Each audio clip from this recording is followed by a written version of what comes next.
School is a little different than when you and I were a kid.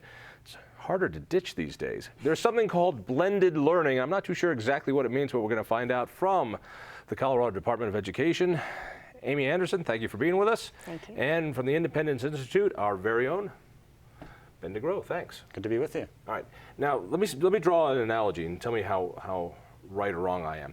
When it comes to things like entertainment, when I used to watch, we had 3 TV stations, and that was all that came out of my box. Now I have those TV stations times 300 more, plus I have Netflix coming in through the computer, plus I can get my DVR so I can watch a couple shows at the same time, and I can speed through the commercials, and I can DVDs, and I can do all that stuff. And so I'm getting a little bit of my entertainment from all sorts of places. When it comes to education, I still go to, a kid goes to one school, and that's it. What is blended learning? Give me the...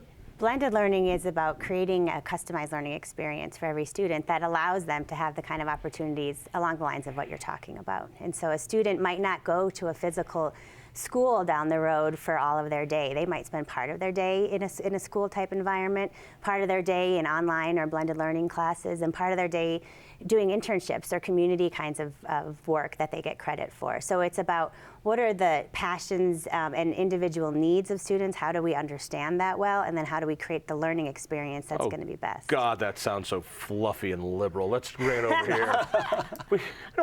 Just teach them to read. Put them in one classroom, put some nasty nun in front like I had, make sure she has the power to whack them around, and they'll learn. That's the way it works.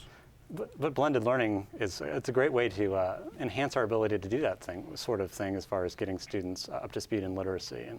And there's school models that have used the technology to enhance the effectiveness of the teachers. They can reach more students. They can focus more time on students who really need help, while the software focuses on the things that can do well with students. Give me an example. A kid now can either be in school, he can be homeschooled, he can go to a virtual school. That is likely he can be homeschooled, but he's plugged into a computer and he's doing that. What does a day look like for a kid who might be in blended learning? Is it customized for him? Right. Well, there's many different blended learning models out there. For anything from a school like Carpe Diem, which is a charter school in Arizona, where all the students sit in cubicles. If you looked at it, it looks like an office setting, and each student is working on their own computer, and there's a computer tracking what they're learning, and the computer's guiding them through that. And when they need help, there's a master teacher in all the different subjects that, they recognize this 8 or 10 students needs help with this kind of equation. We'll pull them out and we'll do a little face-to-face instruction with them. So it's very flexible. It's very student-centered, and it blends the best of having great teachers and technology. Is that what blending learning means? Is that we're going to send our kids to offices and they're going to become all little Dilberts pretty soon? Is that the model, or is there? No, there's a variety of different models. To Ben's point, I think the idea is that we have access to digital kind of content and data, and that we never had in the past. So it not only expands choice, but it allows us to have information to really drill down on what the individual needs are of kids. And so you might have a school where kids come in only 3 days a week, and the other 2 days they're working remotely. Or you might have a school like Rocket Ship, which is a school out in California, where kids spend most of their day face-to-face with teachers, but then they go to a computer lab for part of the day where they have extra practice on key skills and concepts that they need to work on or to advance on. And so it's how do you use information to understand what the kids' needs are, use digital learning in order to expand choice, and then combine that with face-to-face opportunities. Right, so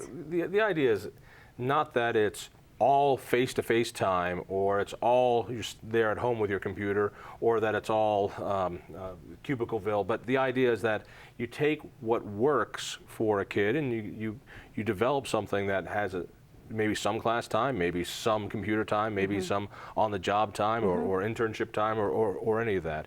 Does it work? Is this good? Well, it's just confusing. It's a relatively new concept, this idea of blended learning. For about 10 years now, we've had full-time online schools that we have here in Colorado, and we have brick and mortar schools where kids are in the face-to-face classroom all day. Those are your options right now for the most part. We don't have a lot of examples of schools that are doing kind of the middle ground where they're blending the digital learning with the face-to-face. So early results from some of the schools like Carpe Diem and Rocket Ship point to a lot of success. Kids are achieving at higher levels than they were otherwise. But we don't have enough of them here in Colorado, and that's a big part of the work that we're trying to initiate at the department is to create more of these kind of proof points and models out there. Now, mind you, if you're agreeing with CDE, I'm always just a little hesitant to find out. But this is something that that you think parents want, and is it something that educators are starting to understand? Is this model a doable model? It is, and we've still got a long ways to go. The education system here in Colorado, like in many other states, is kind of at the horse and buggy stage in a lot of ways compared to a lot of other industries that have figured out how to take advantage of 21st century technology. Another example of blended learning is what we call self-blended, which, so we're talking about students mainly in high school. My mom said that would make you go blind. I think we're thinking of two different things Okay, here, John. Yeah, this is the idea where a student has a brick and mortar high school. It's their home base, but there's certain courses or things that the school they're in doesn't offer or doesn't offer well, and they say, well, I want to be able to access this in a digital form, an online class, and take it from a provider they choose. And this is where it gets tricky because we got to figure out how did we get the money to pay for the course while still paying for that student to go to the school that they're already at. So the idea right now, I mean, we're all so used to being able to kind of dissect what it is we do. If we're going to go on a go see somebody, it used to be we go to a travel agent, they get the hotel, they get the car, they get the airplane. Now we go online and we can kind of choose. We can still do it that way if we want, but we can kind of find the best of what we want. Education it's not that way. What's the hurdle? I mean, I'm hearing that CDE would like to do it. I'm hearing that parents want to do it. What's the big objection? You know, there's a couple of hurdles. One of them is around how we fund our schools. Right now, all of the funding really kind of follows the student to their one school choice that they've made. So if they chose a charter school or an online school, or there's not an ability right now to break up the funding to follow the student to these different choices. So if you're a student that has parents who can afford to allow you to self-blend, then those students can do that because they'll pay for it on their own. Some districts will choose to use resources to allow for that to happen, but by and large, it's not. We don't have a funding model that supports this kind of system yet. Because we have a system where we treat all the kids pretty much the same. There's going to be 20 of you in a class, 25, 30, I don't know. You're going to be in a class, or you're going to be outside doing a virtual school online. We haven't figured out how to do, hey, you want to be here for this and over there for that. Mm-hmm. Is it just a matter of more money? No, it's about how we divide up the money. So right now, the funding goes to a school. We don't really have a focus on getting the money to follow the student. Students are only counted either as being in the school full-time or half-time. So if you only want to take one course and go to buy your online course from this provider over here, there's no way to really divide that money up, and the district wants to hold on to it. So the district kind of limits, the school district's control over that money limits the student's choice, and it's real. I mean, it especially affects students like in rural districts. I talked to the mom of a student named Jacob who lives in Kiowa. He's an advanced student, he wants to be an engineer someday. But he's limited in what kind of courses he can take because the district has to approve. So we need to move beyond this idea where the district is approving. So if that kid had something like blended learning, when he's taking advanced math classes at his school, he might be able to duck out of his class, go to the computer lab, and take an online class from another district that offers it. Mm-hmm. Or at home on his own time, or whatever. Something that gives that student more control over that time. But the problem would be, all right, if you're going to take the money out, we've already paid you, the school district in Kiowa, to do this, and you want to pay Douglas County or somebody else extra money for the other. Where does that money come from? And will the school district in Kiowa take less? My guess is they're not. Yeah, Utah and Florida are probably the two states that are trying this right now. And Florida's been doing it for a long time, but theirs was always just this supplemental kind of offering. But the money follows the student, and so does the accountability. In Utah, it's the same thing. They've broken down the funding by course level. So a student has the choice to choose a course from another district, and their districts are trying to figure out how to plan for that and manage that process. But it's created a lot of competition right now, and it seems like kids are taking advantage of it. You wrote a paper for the Independence Institute on bringing blended learning to Colorado. We've got a very beautiful cover, so let's take a look at that. But tell me, what does this report tell us? Well, the report tells us the areas of our school funding system in particular that we need to change to make this happen. And we've talked about some of these obstacles as far as, we can't only divide the money full-time, half-time, letting the money follow the students. It can break up to the course level. And also something as simple as giving out the money just based on one single count day a year. So October 1st, the school districts have the students count them, and that's how we figure out how much money the schools get. Only one day a year. Explain that. Explain that to me really quickly. That a school gets funding based on a single day. Well, it's a window of about 10 days, but October 1st is the count day, and that however many students you have in your building at that time or within your district, that's how much money you will receive. It's based on that count.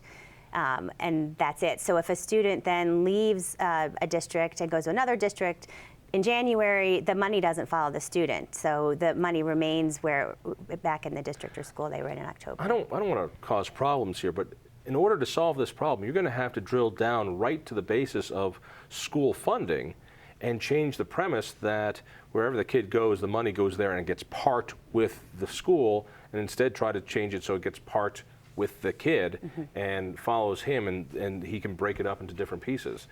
Is that politically even feasible?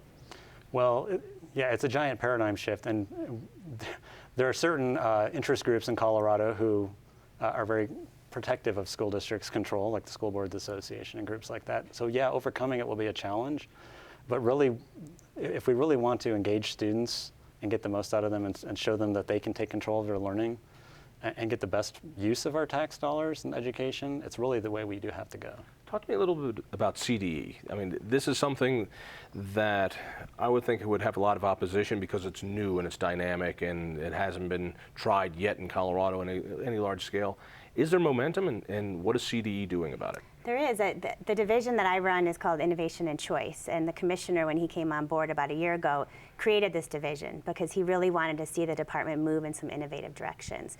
So blended learning and online learning is certainly one important part of that vision. Looking at different ways of funding our schools in order to support that work, looking at how we move away from what we call now as seat time, the number of days a student sits in a seat, versus understanding more about what they've learned and mastered and using that as a better gauge. We're interested in going in those directions. We have districts that support that move, and they want to do this. The challenge is moving our system from what it is now to one that will be more flexible and dynamic, and that's. Don't worry, government is always flexible and dynamic when it comes to that. Hey, almost out of time. People want to try this. Parents are hearing about this. They want to learn more. They need to know more about their choices. Where do they go? We have a lot of information on our website, including the paper we just showed is education.i2i.org. Education.i2i.org. And also the School for Choice website, which is? Schoolchoiceforkids.org, which features all the different schooling learning options out there for students in Colorado. All right, so this will be done by next year, and my kid will be able to use it? Done. And done. All right, hey, thank you. Ben, thank you. Amy, thank you. Keep up the good work. It's going to be a long battle. Listen for me on Sundays on 6:30 KHOW. Tell a friend about Independence Institute. We'll see you next week.